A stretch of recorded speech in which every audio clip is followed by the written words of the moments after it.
Hey everyone, welcome to CareerNub's MBA Mentorship series. CareerNub is a platform that connects early stage professionals with mentors to help them navigate their career paths. Today we have with us a very dear friend, Mona Mishra, who's going to pursue her MBA from the University of Chicago Booth School of Business. Thank you so much, Mona, for taking out time for this conversation, and a huge congratulations for getting through the highly prestigious MBA program of the University of Chicago Booth School of Business. How are you feeling? Thanks, Shivi. Thanks for having me here. Of course, doing this with you is really special too.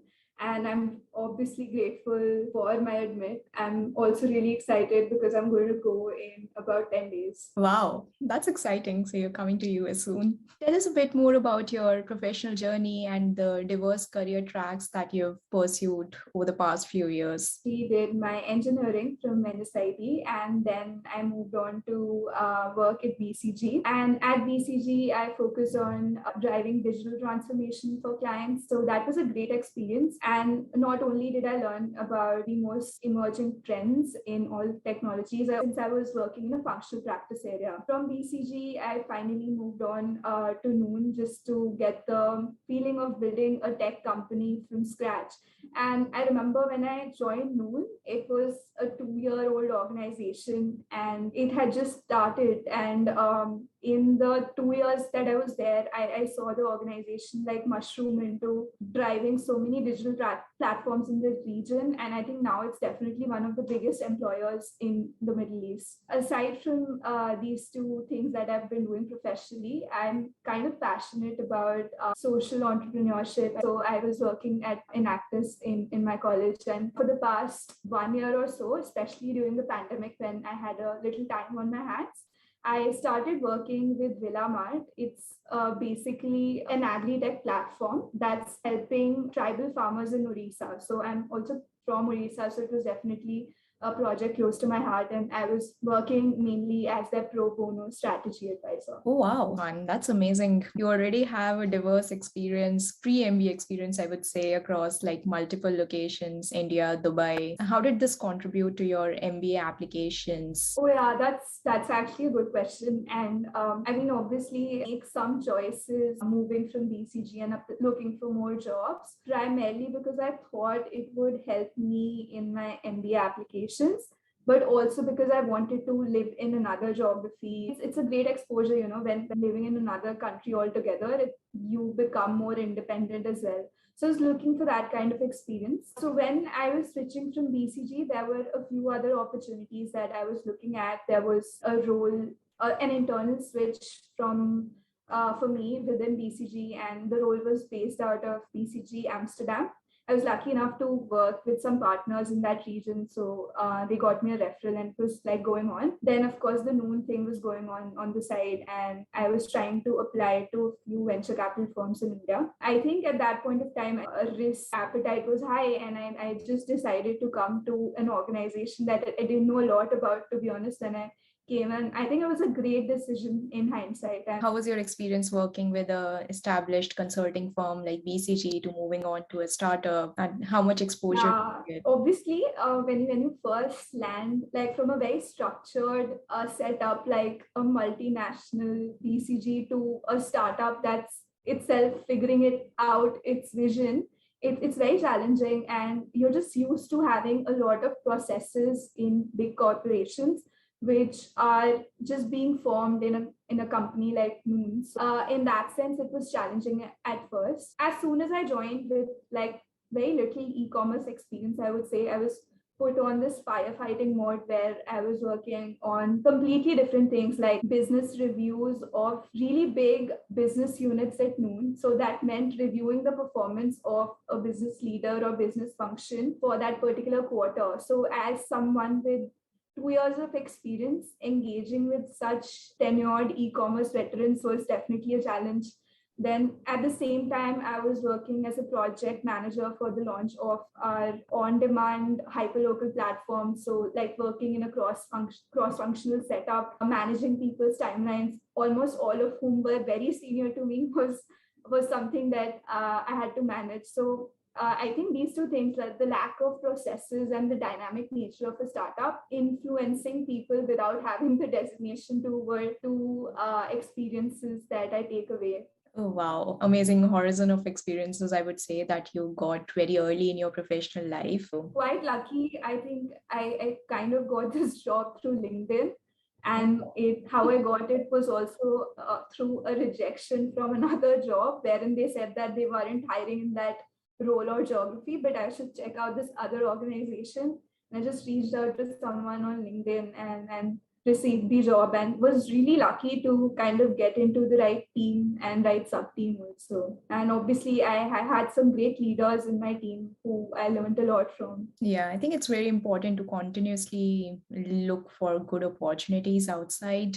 And I'm glad that you continue and you still continue to do that. So let's take a step back and learn about why did you choose MBA? Was there like an aha moment, or was that always on top of your mind? Honestly, it was always something I wanted to do sometime in the future. I didn't have any timeline in place as such, but I was like, the decision about doing an MBA was made while I was in college very early on. And I also knew that I wanted to do an MBA from abroad. I think therefore, because I had made this decision quite in advance, I kind of also did things across the years, keeping that keeping that horizon and goal in mind. And why I think it would benefit me, or why I was keen on doing it, was a couple of reasons. So, because I've had this education in engineering, I wanted to complement it with like a really good education in things like finance or investing, or even how to launch new products, areas that I'm deeply interested in. And courses abroad offered really deep nuanced courses in these topics, so that was one thing I was looking at. I was also looking at upskilling in things like leadership. It's something that's not taught to you anywhere, but an MBA definitely teaches you that. So I definitely was looking forward to that. And I mean, the third reason I would say would be just an MBA class is so diverse. There are so many people, very inspiring, to be honest, who've done so much in their lives, and just learning from such classmates is like great. The wealth of experiences they bring kind of really expands your horizon. So I was looking for that as well. Great to know. I'm very happy that you landed your dream college. Were there any factors that you considered for choosing MBA programs in US versus Europe or any other geographies? While picking my schools, factors that I looked at were mainly like, what are the schools I fit in terms of culture, what are certain geographies I want to work in, and what are schools that are known for the areas that I want to pursue in the MBA. So I think a few colleges, I applied to 6 colleges, and a few colleges stood out in terms of their culture fit. So for me, they were London Business School, Booth, and Stanford. And the other colleges I applied to were Kellogg, HBS, and Wharton. Yeah, great, Mona. Thank you so much for walking us through your journey. So let's take a deep dive into the application process. What advice would you give to someone who's currently preparing for GMAT? While I'm no expert on GMAT, I think what matters the most is being consistent and taking the GMAT, something you prepare for over a couple of months, instead of just focusing on it in like this 1 month sprint of sorts. It's more like a marathon. That's the number one advice. The second advice would be probably to notice, like, to play at your strengths and weaknesses. So to be very mindful about what are certain areas that you're really strong at, so you can focus on the areas that you may not be, or topics that you may not be very good at. And I'm talking not just about topics, but your general demeanor in exam taking. So for instance, I do have this like, I do panic sometimes in exams, so I was very mindful of that, this trait of mine throughout my preparation. I ensured that I took the exam very lightly, and I took the exam first time in 2018, and then I took it again in 2020. So I had a decent enough score when I took it in 2018. It was 740, but I wanted to try to push my score a little further, mainly because sometimes I on the exam date when I first took it, there were certain mishaps. So I knew that I could do better, wherein I lost on time. So that's why I took it last year. I would also recommend that you take advantage of this at-home GMAT. That really helps because you've been taking mocks, etc., in that same spot. So mentally, you're prepared, and it's very convenient, especially because there's a pandemic going on, and all the precautions that you would otherwise take would not exist at home. Other than that, I think, I'm no expert on GMAT. I'm mainly stuck to the basics, which is official guides and official mock. Being consistent is important. And of course, like it might take a few tries, so budget time for that. Yeah, that's a great advice.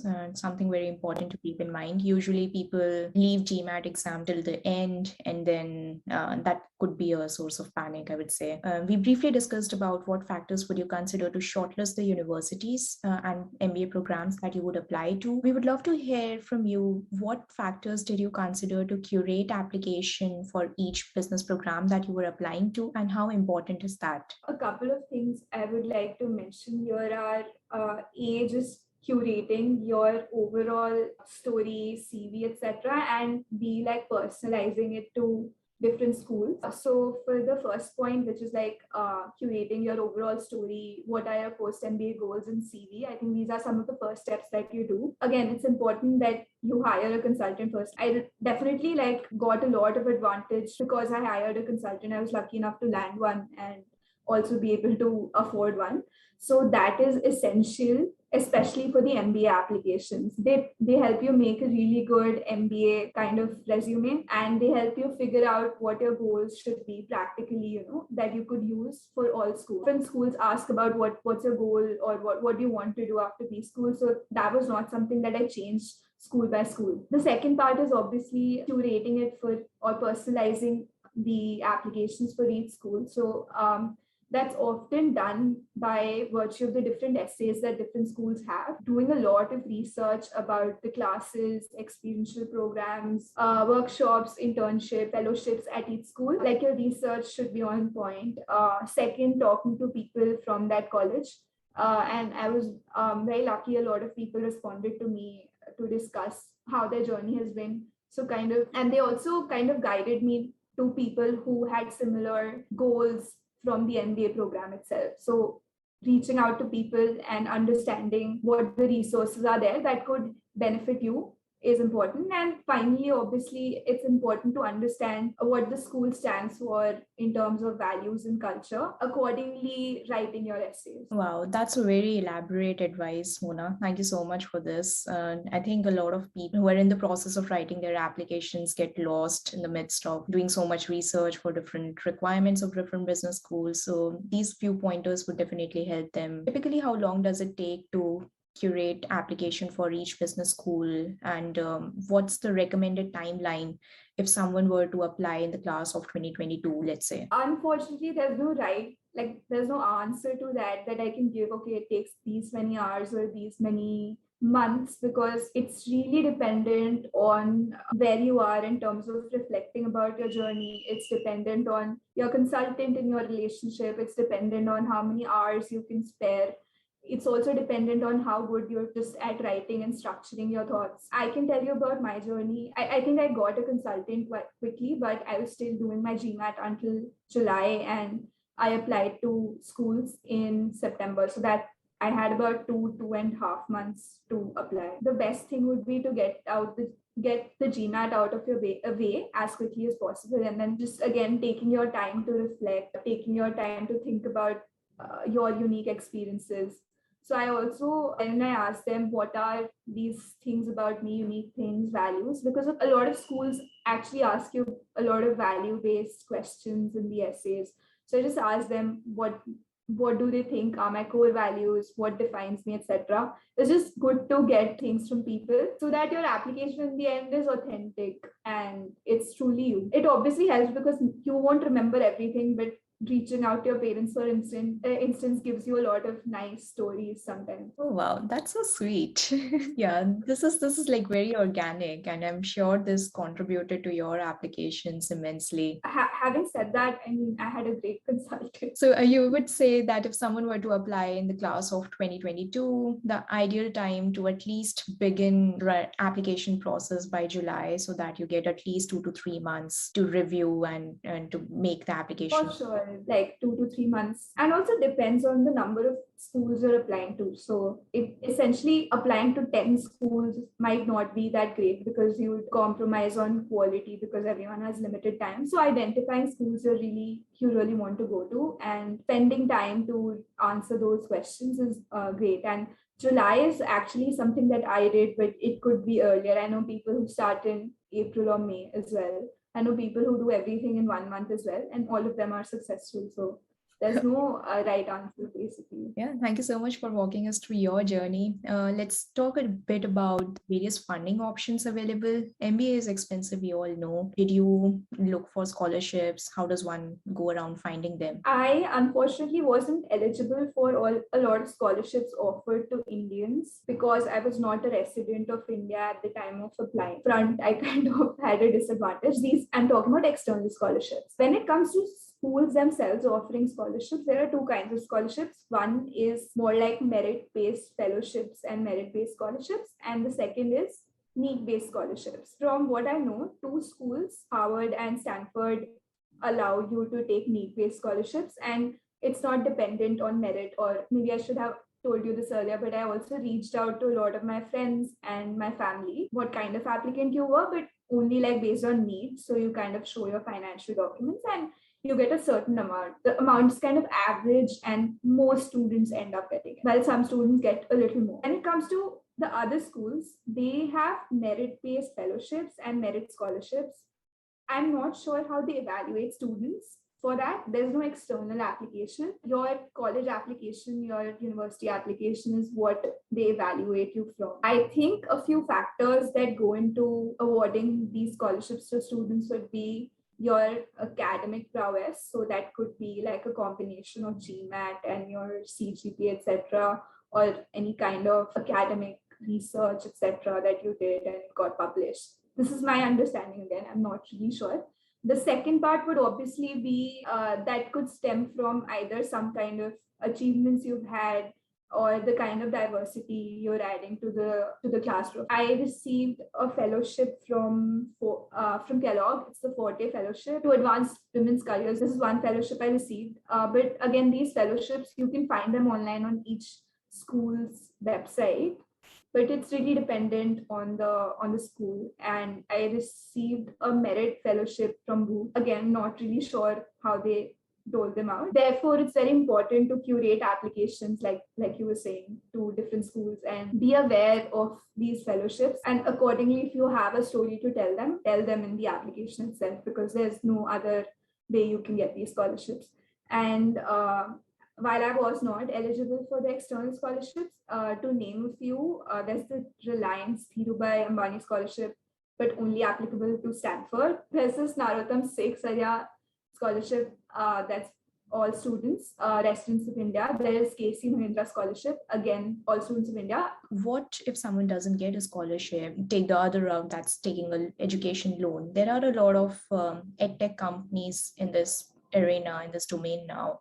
How would you weigh taking a loan from a bank versus an edtech company? How was your experience? That's a great question, actually. And I wish someone had told me before I had to navigate the process.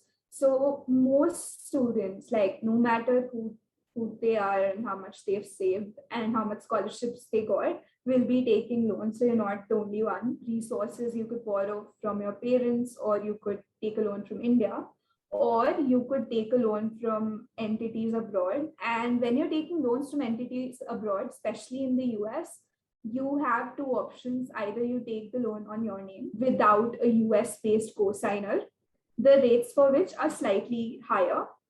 On the other hand, if you do have a relative, friend, or someone you know in the US who's willing to co-sign your loan, you do get really attractive interest rates. Oh, wow. So that's a really good deal. And if you're getting such a good deal, a lot of my classmates are looking at taking low interest loans and investing their savings and kind of taking them out later when they need to repay. Personal finance is definitely one thing you start to look at when you're taking such a big loan on your name. Yeah. But yeah, there are entities abroad, to name a few. Cover, Earnest, Prodigy are some US-based entities that provide loans and at attractive rates to internationals as well. We mostly covered everything about the MBA application process, timelines, what all requirements are there, etc. There's an increasing trend about pre-MBA programs and pre-MBA internships. Are you in the process of doing some of those? And is that a preferred option or an advice that you would give? Yeah, sure. That's a very good question, and a question that I was definitely confused about, because I did have a few admits early on by December. So how it goes is that you apply in 2 rounds, and if you're applying in round 2, you'll know which college you're going to, if at all, by April. But if you're applying in round 1, you know by December about at least a few of your admits. So essentially, making decisions about pre-MBA internships and experiences is a very personal choice. It's also basically a question of whether you want to leave this organization quickly to get a very completely new experience in another industry. Why people do that is just to get some experience in an industry or function that they want to pivot to later, or to try something out before they recruit for MBA. These are the few reasons that people end up doing it. I can talk about why I didn't end up doing one. It's because I just wanted some free time before leaving and just to spend with my family, and that I wanted, just monetarily staying at my previous organization and made a little bit more sense, because just there were some exit benefits that I would get out of this if I stayed for a few more months. So that's the reason I did not take the pre-MBA route, but a lot of people do. You will get a lot of opportunities if you're getting into one of these top schools. In fact, Booth has a great program. It's called Startup Summer, and all incoming Booties can intern at Booth founded companies in the US. And everywhere else. So it's a great opportunity to also get integrated into the ecosystem. Wow, that's amazing. Cool. Thank you so much, Mona. I think it was an amazing discussion, and I hope this helps our viewers find out more about their application process if they are in the process of applying to MBA programs. And for everyone else, if you're looking to get one-on-one mentorship for guidance on MBA applications, please write to hello@careernub.com and we'll connect you with one of our mentors. Thanks, Shivi.